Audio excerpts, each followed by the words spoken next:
朋友们，大家好。最近发生一连串的事情，让我觉得目前这个世界上最自不量力的、最自以为是的，应该是德国政府了。为什么这么说呢？让我给大家慢慢道来。德国总理肖尔茨上周四开始对美国展开他就任以来最重要的国事访问。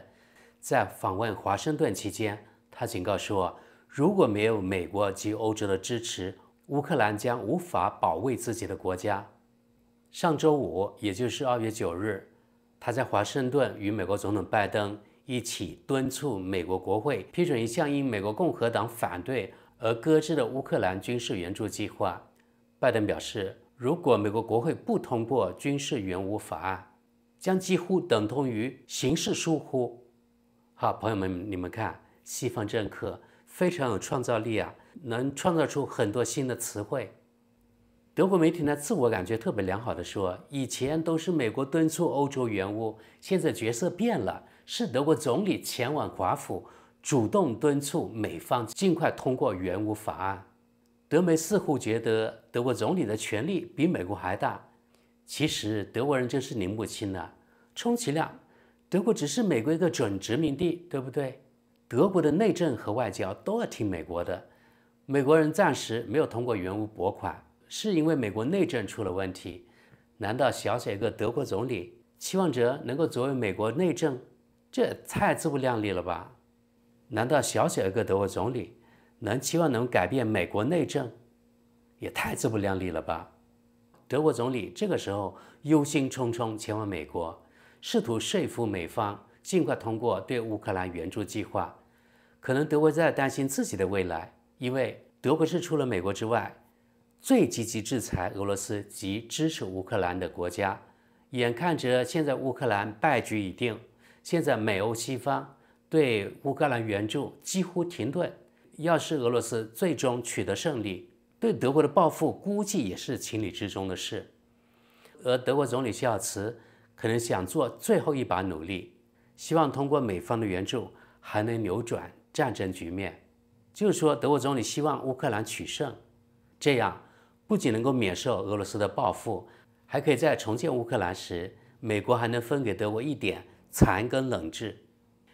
另外，也与德国内政有关，德国总理肖尔茨目前支持率特别低，极低。民调说，80%的德国人对他不满意，主要是这届德国内阁的组成比较奇葩，最主要是绿党的问题。大家熟知的360度外长，还有那个业余童话故事作家、德国经济部长等人，根本没有任何执政经验，只懂得意识形态治国，不仅视俄罗斯为敌，也视中国为敌，丢脸丢到全世界，也快把全世界给得罪了。但是由3个党派组成的德国政府可以说是各怀鬼胎，打着自己的小算盘。其实德国民间要求政府辞职的呼声特别高，就是说辞职重新举行大选。但是德国这帮政客担心，一旦重新大选，他们吃香喝辣的日子就到头了，下次大选肯定选不上。所以说他们现在硬着头皮厚着脸皮也要继续往下执政。于是作为史上支持率最低的德国总理，这时就想为自己打造一个硬汉形象，于是才出现了一反常态，德国总理肖尔茨前往华盛顿敦促美国尽快恢复援助乌克兰这种怪事。以前都是美国敦促欧洲的，现在倒过来了，这是其一。其次，我们知道恰逢舒尔茨访美，美国知名记者卡尔森在莫斯科采访了普京。这次采访让拜登政府以及西方盟友惊慌失措，因为西方包装出来的乌克兰真相被这次采访而大白于天下。许多西方民众看了本次采访后如梦初醒，这也是西方政府以及西方媒体最不愿意看到的。欧盟甚至威胁要对这个卡尔森进行制裁，骂他是普京的傀儡。你看，这就是西方的言论自由。在没有具体了解本次采访的情况下，德国总理在白宫会晤拜登时，对卡尔森、对普京采访进行攻击，德国总理说，卡尔森对普京的采访非常荒谬，普京总是说谎。看来啊，这位德国总理的脑袋他自己被谎言塞满了，所以他看什么都是谎言。这就是美西方政客。好，刚才说的是德国总理，现在我们继续说德国政府的其他部长，其中最主要是绿党籍的2位部长，一位是著名的360度外长贝尔伯克，另外呢是德国绿党籍的经济部长叫哈贝克。德国女外长据说是伦敦政经学院的空心菜的学妹，是德国政府中大概最反中的一个人，也是鼓吹与中国脱钩锻炼的叫得比较起劲的一个代表性人物。据说他今年3月又要到中国去访问，都不知道他去中国访问干嘛。去年去访问有什么成果吗？丢人现眼。他带着咄咄逼人的姿态访华，一点意义都没有。但如果是中国、德国2国之间商量好的，他今年3月去访问，那就让他再一次访问就好了。或许也是他最后一次了，反正他丢脸是丢德国的。另外，德国经济部长哈贝克也是反中先锋。在最近德国电视2台举办的一次活动上，他在回顾2023年以及展望2024年德国经济时，他竟然甩锅中国。怎么回事呢？因为德国经济去年萎缩了0.3%，在这次公开场合，他解释说是因为中国经济疲软，所以拖累了德国经济。像前些年中国经济高速增长的时候，德国经济也坐上了中国的顺风车。现在中国经济低迷了，所以德国也跟着倒霉。大概他就这么个意思。朋友们，不知大家有没有这个印象啊？这几年好像西方国家都喜欢把自己的失败都甩锅给中国，反正对他们来说是零成本。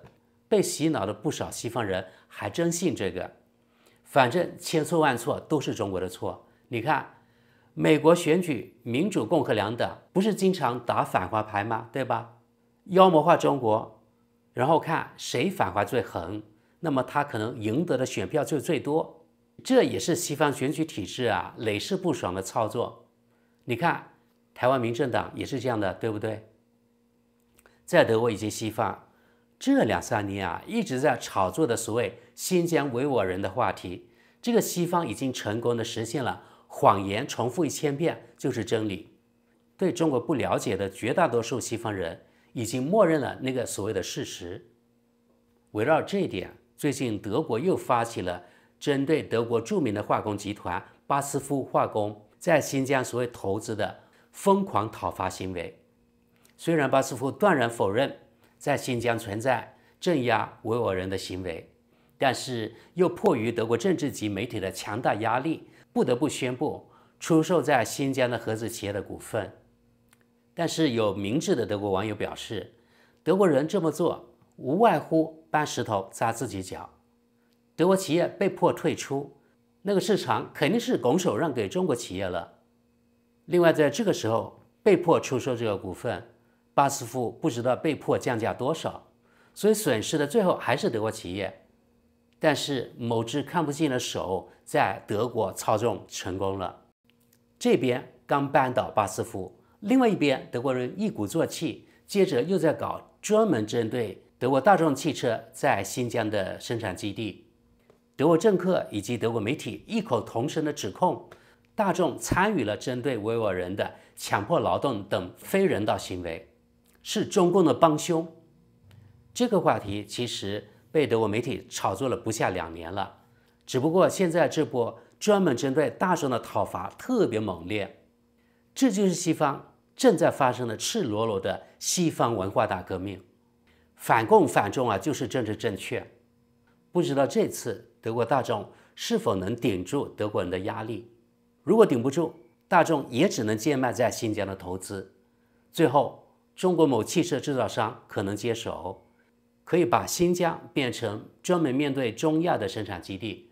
说实话，损失的又是德国企业，相反中资企业躺着也赢了。你们说德国人今天这么做是不是脑残呢？这又是一个德国人搬石头砸自己的脚的鲜活例子。这不针对德国这2家跨国企业集团讨伐的后面，其实德国绿党功不可没。一个是被中国政府制裁的德国绿党籍政客叫 Bütikofer， 另一个也是德国绿党籍的人，是德国国会一个重磅级人物，他叫 Reitmeier。 前者也就是被中国政府制裁的那位政客叫 Bütikofer， 他是专门从欧盟层面专门搞一些针对中国的下流动作，比如巴斯夫卖掉新疆的业务，这个人就功不可没。后者呢，主要是在德国国会操作反华议题，他们俩都是德国媒体喜欢邀请的人物。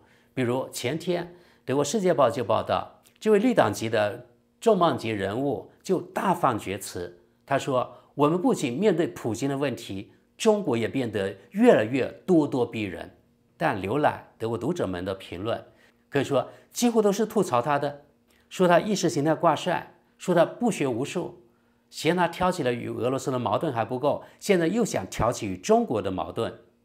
这样对德国有任何好处吗？不是中国越来越咄咄逼人，而是这位绿色恐怖分子越来越咄咄逼人。这是德国读者说的啊。朋友们，可见德国媒体完全是为了政治服务的。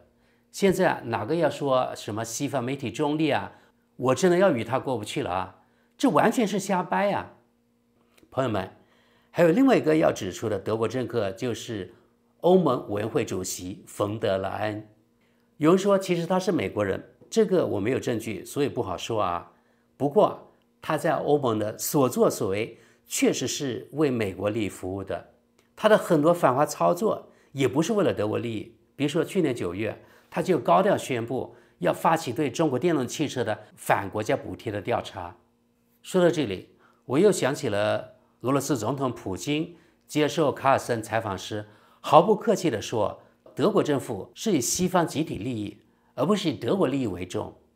事实确实如此，说得准确一些，其实西方国家都是为美国利益为重，德国绝非个例。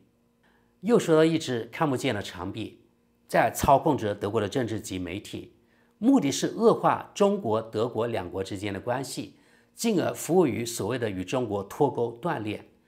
不管操作什么议题，最终就是想恶化中国、德国之间的关系，政治、经济、军事方面都是如此。军事方面，大家可能还记得，去年上半年，德国派了一艘几乎没有什么军事能力的护卫舰到南海走秀去了，美名曰维护所谓的航行自由。说来说去，还不是为了配合德国主子的旨意。当时不请自来的德国这个军舰还想停靠什么青岛港或是上海港，但是呢，被中国方面断然拒绝，因为德方这种敌意行为当然在中国不受待见了，对吧？德国这个自信心爆棚的世界二流国家，一边是不断挑衅中国，努力呢与中国脱钩断裂，但另一方面又迫于德国工商界的压力，于是呢不得不试图勉强维持与中国的经贸关系。这不，德国媒体刚刚爆料出来，德国总理将于今年4月带领一个庞大的商贸代表团访华。他2022年已经访华过一次了，你看今年4月又将重复他2022年的动作。这将是德国政府出台中国战略，强调德国政府视中国同时为伙伴、竞争者以及制度性竞争对手之后首次访华。中国是德国最重要的外贸伙伴，也是德国企业投资最多的国家之一。绿党籍的德国经济部长目前为止都还没有访问过中国，这本身已经很说明问题。他不想与中国打交道，不过据说他今年6月有可能访华。总之，这届由3个政党，而且是各怀鬼胎的政党组成的德国政府，是德国史上执政能力最差的一届政府，危机处理能力糟糕透顶。从俄乌危机德国奋不顾身的做某大国的马前卒就可见一斑。现在德国经济很糟糕，这与他们与俄罗斯能源脱钩有很大关系，使劲的制裁俄罗斯。便宜的俄罗斯能源现在没有了，取而代之的是贵4、5倍的美国的液化气，以及从印度转运过来的石油，当然是更贵了。你们想，这有多脑残才能做出这样的事情啊，对吧？真的是匪夷所思。有德国媒体说，这很可能是德国制造的终结，可能今后，也就是说，今后可能没有 Made in Germany 了。最后呀，不得不说，像肖尔茨这样的西方政客，被美国卖了，还帮美国数钱，呜呼哀哉呀！好了，朋友们，今天的节目就到这里，谢谢大家，我们下期见。